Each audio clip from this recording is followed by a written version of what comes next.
capítulo começa com a Chuan Chuan aparecendo do nada e assustando todo mundo. E ela toda esquisitinha falava: "Oi, Raion, algum problema?" E aí ficava aquele clima meio esquisito, né? E as meninas perguntavam: "Mano, que bosta foi aquela? Por que que você simplesmente saiu do nada? Tu é uma falsa do caramba, tu deixou a gente na mão." Porém, em seguida, ela dizia: "Calma aí, paizão. Quem falou pra você que a apresentação não vai acontecer? A apresentação será incrível." Enfim, chega a hora da grande apresentação. Os alunos estavam vidrados. Uns cantavam com tudo de si. Outros, no entanto, se requebravam no palco, chamando a atenção da meninada.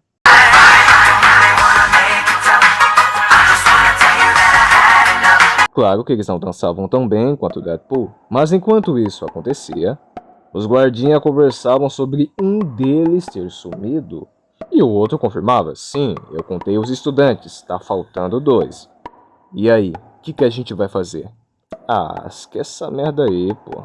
O verdadeiro show vai começar agora."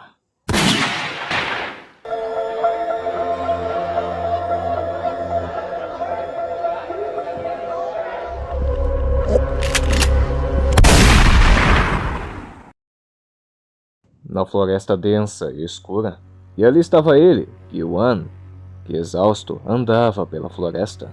Mas o Caba estava sozinho, estava perdidaço.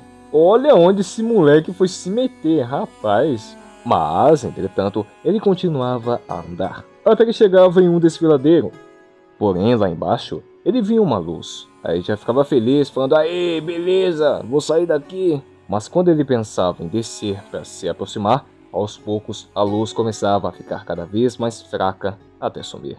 Aí ele ficava: "Pô, que merda, meu." E nesse momento de distração ele acaba escorregando e caindo ladeira abaixo, se estribuchando todinho no chão. E o menino cai do barranco para cair de costas, meu parceiro. A cena corta, no entanto, para nos mostrar aquele valentão que ainda procurava pelo Yuan. Mas ele simplesmente desiste de procurar porque começa a chover. Quem assistiu o último vídeo sabe que esse detalhe é importante. E então voltamos para o ginásio que acontecia as apresentações. Cortava pros valentão e um deles pergunta: "Ô, cadê o chumbinho?" E o outro responde: "Sei lá, porra, só sei que a gente tá muito ferrado, tudo por culpa dele." Mas aí, beleza, depois de muita enrolação, depois de muito tempo, finalmente vai começar a última apresentação, que é a da Mira. E todo mundo ficava: "Nossa, aí sim, a Mira, muito bom."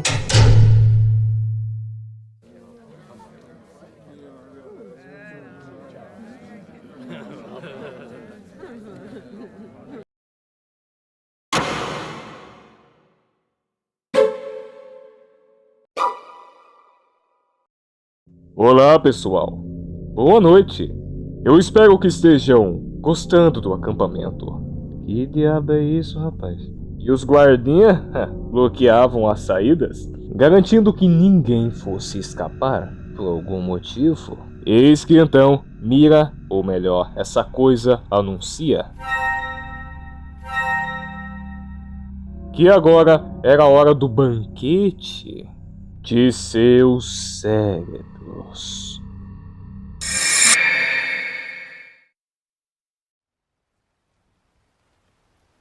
Entretanto, nosso protagonista estava bem.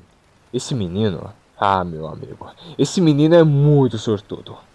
O caba caiu de costas, de não sei quantos metros, e estava sem nenhuma lesão sequer.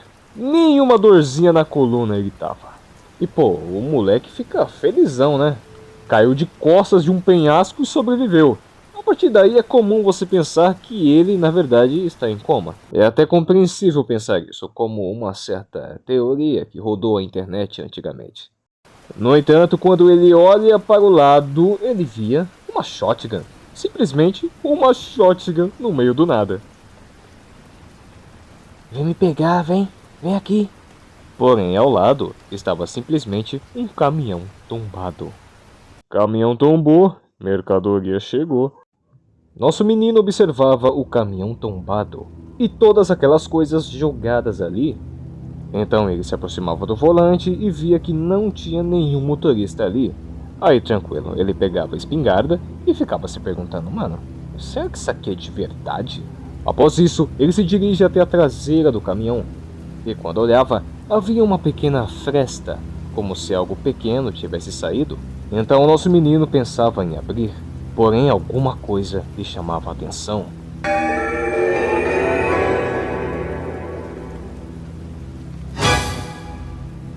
Ele caía de medo e fechava o olho, mas quando abria de volta, ele sumiu. Então o nosso menino cria coragem, pega a espingarda, se levanta e fala: eu não tenho medo de você não, seu merda. Se você vir pra cima, tu vai levar bala. Até ele aparecer do seu lado e falar: e é?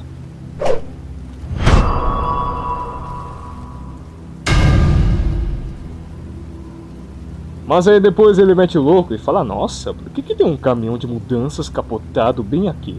E essa arma aí não é algo que você encontraria num caminhão de mudanças. Passa pra cá, anda. E o menino Guiwan falava: se afasta. Mas ele não escutava e ignorava os avisos de Guiwan.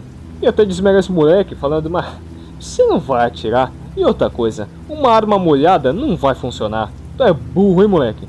Ah, e mais uma coisa. Você sabe usar essa arma, por acaso?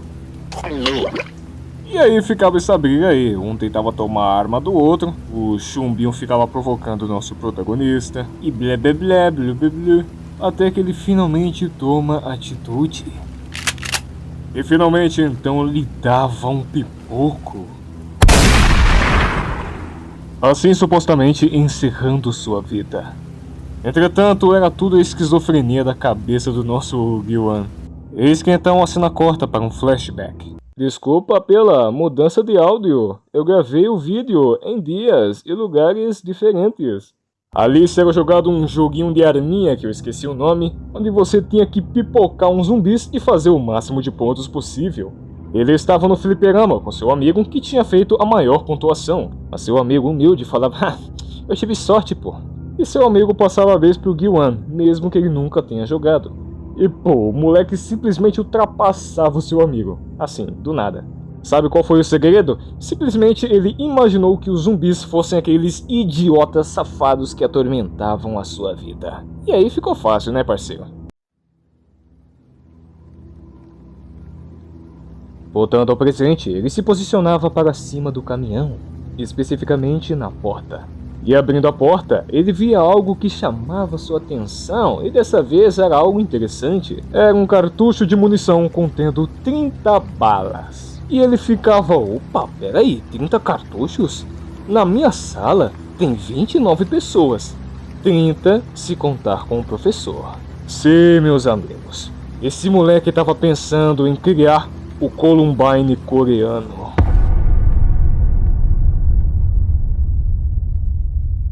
Ei, deixa eu te falar um negócio. Tem coragem de ir mais eu comigo amanhã. Amanhã não, hoje. 2 horas da manhã. Hoje não quero pegar cerca. 2 horas da manhã. Eu vou na sua casa lhe chamar pra gente. Porque é o seguinte, deixa eu dizer o que aconteceu comigo. Eu tava em casa, dormi num sono no meio disso, sonhei. Sonhei com um cara, eu não sei quem foi. Esse cara eu tenho pra mim que ele já morreu. O cara, calma, você só tá. Nós estamos só. Na gente tá só. Aí o que acontece? Um rapaz apareceu pra mim de camisa branca e disse: Rodrigo, procura um rapaz solteiro. De preferência Luizinho, que é um cabo bom do sangue bom. E leve ele na encruzilhada do Cajuí com a Serra Brava, lá onde passa. Não, calma aí. Não, eu sei. E vão lá e reze. Acenda 28 velas.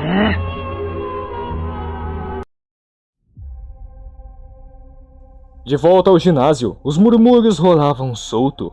E aí naquele momento chegava o apresentador falando: ô, amiga, puxa vida, que apresentação inusitada, né?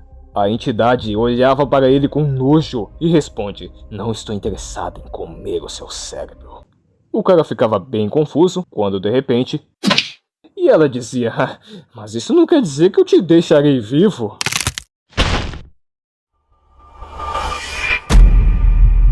Bom, primeiramente...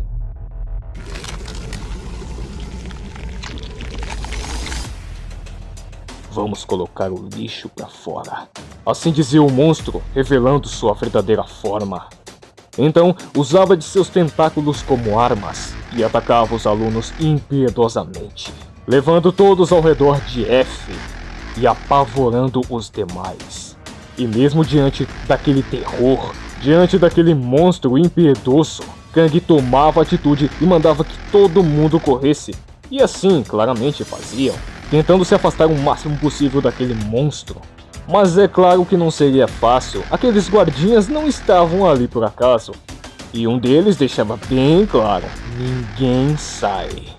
E quando questionado sobre quem eram, o mesmo guardinha responde, nós somos monstros. E não restavam dúvidas que eram mesmo. E o professor Calvo simplesmente falava assim, vai lá, faz alguma coisa, você é o professor de educação física. E sob as ordens do Calvo, ele pegava uma cadeira, partia pra cima de um dos monstros e tentava acertá-lo. E realmente conseguia, dando uma na cabeça do maluco. E o maluco com a cabeça amassada não se abalava e dizia, assim como os corpos humanos, os nossos corpos também são feitos de proteínas. E depois disso, o maluco revela que ele toma o suco e complementa, mas isso não significa que estamos no mesmo nível. E dava ali uma no professor que era game over. E só de zoas ele assustava os alunos. E até mesmo os valentões percebiam que eles não poderiam fazer nada, porque esses caras aí, eles não são humanos. E aí já era, meu parceiro. Era somente os alunos cercados com aqueles monstros. Então, só porque podiam, os monstros brincavam com os alunos. E um deles dizia, pessoal, eu preciso que todos vocês se acalmem e me escutem, confundindo a todos. Vamos fazer uma brincadeira. Eu vou descrever alguns perfis, e tudo que vocês têm que fazer é levantar a mão se você achar que é você. E por favor, sejam honestos, tá bom? Vamos ver, bora começar. Primeira pergunta, quem aqui é rico? E depois de muita hesitação, um dos alunos responde, eu sou rico. E o monstro pergunta, boa, o quanto você é rico? E ele responde, o meu avô é dono de uma das maiores campanhas de construções do país e o meu pai é deputado federal. Ou seja, a mesada do moleque deve ser no mínimo uns 10 salários mínimos. O monstro retirava seu boné e dizia, pô, bacana, então quer dizer que você tem tudo. E quando o moleque questionava o porquê, ele era atingido na testa por um de seus tentáculos, surpreendendo e assustando a todos. Então, de repente, o monstro começava a sugar alguma coisa do moleque, que obviamente fazia o moleque ir de Vasco, né? E então o monstro acabava com a sua alimentação, e quando o moleque caía, ele pegava os seus óculos. E esse não era nem o mais surpreendente, porque ele havia tomado a forma dele. E respondia sua pergunta dizendo, sabe por que eu perguntei isso? Porque eu não quero ser pobre não, filho de rapariga. Seu Madruga! Chaves! Seu Madruga, agora dá... Essa cachorra vai já morrer, viu? Só comendo pão com banana.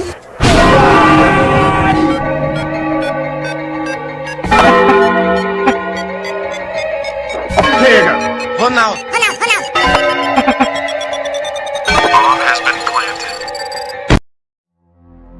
O terror tomava conta dos alunos ainda mais do que antes. E aí no desespero os alunos falavam, não, eu sou pobre, eu sou indigente, eu moro no Maranhão, eu votei no Lula. E os monstros ficavam tipo, pô, se é assim, então você não serve pra nada. E simplesmente descartava os inúteis. Aí chegava a vez do bombadão, falando, vejamos, olha só, você é gringo, é shapeado, pô, bacana. E então a Kang, pô, muito indignada com tudo aquilo, perguntava, mano, que diabos são vocês? E resolvia confrontar os monstros sem medo, uma atitude que não faz o menor sentido e é bem idiota se você for parar pra pensar. Aí aqui eu já começo a ficar puta merda, a mina do nada começa a querer debater com os monstros, tipo, não, vamos aos fatos, ninguém vai sair daqui vivo, não tem por que vocês ficarem brincando com nossas vidas, que isso e aquilo, nossa mano, nossa, puta merda, hein? O plano era simplesmente se aproximar dos bichos com um estilete. Pô, sério mesmo, cara? Não dava pra ser mais discreto, não? Mas enfim, indo direto ao ponto e ignorando esse blá blá blá ridículo, um dos monstros se aproximava dela dizendo, que divertido. E então, para a surpresa de todos, o monstro começa a se transformar. E o monstro, em sua nova forma, questiona: beleza, mas que diferença isso vai fazer? E o monstro, que não é burro, percebe o plano idiota da menina, perguntando: e aí, eu tô perto, você não vai fazer nada? Bom, eu não sei em que universo esse plano poderia funcionar, mas não adiantava de nada e o monstro ameaçava tirar a sua vida, e só não tirava porque ela estava protegida pelo roteiro. Mas então o outro monstro impedia, dizendo: ei, peraí, a Mira te odeia, então deixa eu fazer isso daí, beleza? E o monstrão falava: ah, beleza, pode ficar com ela. Então as duas ficavam cara a cara. E o monstro no corpo da Mira falava: ah, você não tem ideia do quanto que ela te odeia. Porém, entretanto, antes que o monstro pudesse fazer qualquer coisa, simplesmente o Gui-wan fazia sua entrada triunfal. E todos os que estavam presentes ali ficavam totalmente confusos, tipo, mano, que é esse cara, velho? Mas o nosso protagonista chegava numa hora não muito boa, que ele tava tipo, mano, ué, o que tá acontecendo? E o monstrão, que aparentemente era o líder, questionava: ô, quem é esse cara? E a entidade que estava no corpo de Mira responde: eu não sei, a Mira não tem memórias com isso daí. Sendo assim, ele dava ordem para executá-lo. E um dos monstros acata a ordem, andando lentamente até o pobre rapaz. E Gui-wan ficava muito assustado quando o monstro simplesmente sacava uma língua muito esquisita e deixava o moleque, pô, em choque, né? Desesperada, Kang mandava Gui-wan correr o mais rápido dali, mas ele não conseguia, ele estava paralisado de medo. Então o monstro começa a provocá-lo, dizendo: você parece fraco e inútil. Para nós, você não passa de lixo. E lixos como você precisam ser descartados. Mas este foi o pior erro cometido na vida deste monstro. Gui-wan sacava sua shotgun e engatilhava. E dessa vez, reunindo coragem de onde não tinha, ele simplesmente dispara contra um monstro. Porém, entretanto, os projéteis pareciam não ser convencionais, pois eles penetravam a sua pele e pareciam de alguma forma destruir as suas células, agindo como se fosse uma reação alérgica, destruindo o monstro de dentro para fora.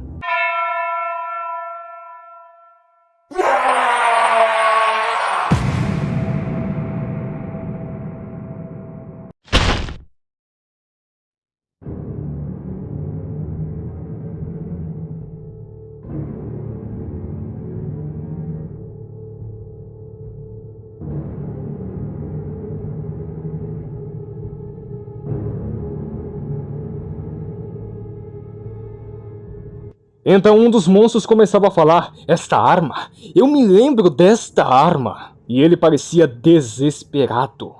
Mas o monstro que possuía o Mira dizia: oh, se controla, é só uma arma. E Kang aproveitava essa distração para tentar acertar um golpe fatal nela.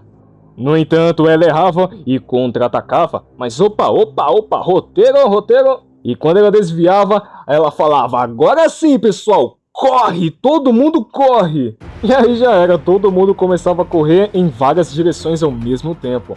E encontravam vários jeitos de saírem de lá. Tudo graças ao Gui-wan, o herói da pátria. Os monstros encaram Gui-wan e eles diziam: ah, relaxa, não há nada com que se preocupar, é só uma criança que nunca tirou na vida. Então um deles salta até Gui-wan e só porque sim levava vários alunos de Vasco. E no susto, Gui-wan dispara, mas o monstro é rápido bastante para desviar. E pulava de um lado para o outro para confundir o moleque. No entanto, Gui-wan consegue perceber a sua presença. Então ele se prepara e dispara, acertando o seu braço.